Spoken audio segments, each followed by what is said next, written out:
Live from the Breaking News and Weather Authority, this is WEAU 13 News at 10. Thanks for joining us. Tomorrow, the Milwaukee community will say goodbye to Officer Peter Jerving. He was killed in the line of duty Tuesday while trying to arrest a robbery suspect. Gabriela Garza shows us the preparations underway for his funeral. The La Crosse County Sheriff's Office is investigating what it's calling a suspicious death of a child.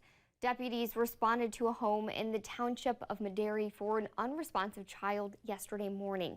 First responders attempted life-saving measures, but the child died at the scene.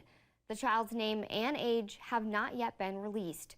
According to the Sheriff's Office, an autopsy is scheduled. One person is dead after a crash yesterday afternoon in Polk County. According to the Sheriff's Office, a vehicle was heading north on Highway 65 in the town of Alden when the driver lost control. They crossed over the center line, hitting two southbound vehicles. 3 people in the northbound vehicle were ejected. One of them died at the scene, while the other 2 were taken to the hospital with severe injuries. Deputies say the people in the southbound vehicles had minor to moderate injuries. The death toll now surpasses 33,000 in the wake of 2 earthquakes that hit Turkey and Syria on February 6th. According to a U.S. official, the military shot down another high-altitude object today. That's the 3rd day in a row an unidentified object was brought down over North American airspace. Tina Kim has the latest. Democratic leader Chuck Schumer says he was told the latest 2 objects are likely balloons. But national security officials are pushing back, saying the objects do not closely resemble the balloon shot down last weekend. They declined to characterize the objects at this time. A breakthrough for breast cancer research could be on the way. For some families, it can be hard to afford everyday items like toothbrushes, soap, or paper towel. WEAU's Daniel Gomez explains how a group is working to make these products accessible to everyone in its community.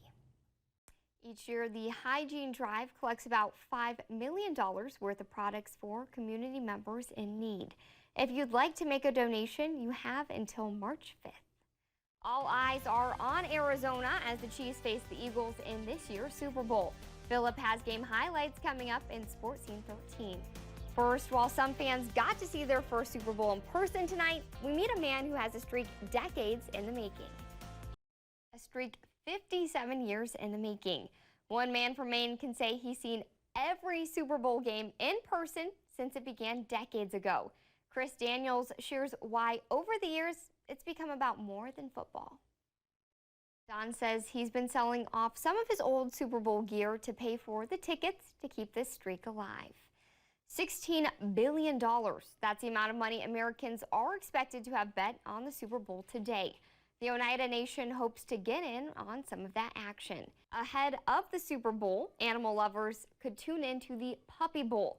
And this year's contest was a close one. We have one more sunny and mild day to enjoy before the next storm brings some rain our way.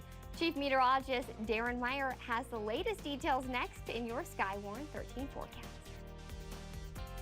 As it gets colder. So I guess for Valentine's Day, you'll just have to well, hold your Valentine close and I guess under the umbrella, maybe if you're heading out for a dinner or something like that. That's true, but at least it might be raining, but it's not going to be cold. That's true, yeah. Thanks, Darren. Coming up next in Sports Scene 13, one of the rowdiest events on the PGA Tour. And we're going to have highlights from the Super Bowl.